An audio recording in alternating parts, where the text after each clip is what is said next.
كاين بعض الاخوان اللي طلبوا مني هذا الفيديو، هذه هي الطريقه ديال التركيب ديال الابره في السورجي.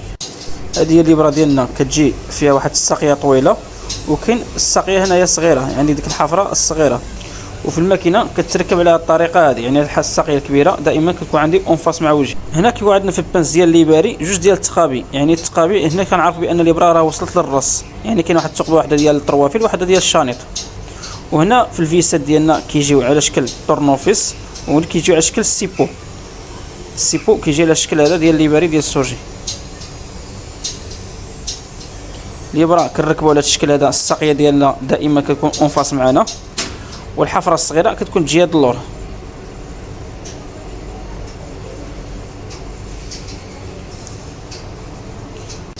من بعد ما كنركبوا الابره كما كتشوف معنا الساقيه الطويله كتجي في الاتجاه ديالي اون فاس معايا، وبالنسبه للخيط كيتركب حتى هو اون فاس من هذا الاتجاه هذا.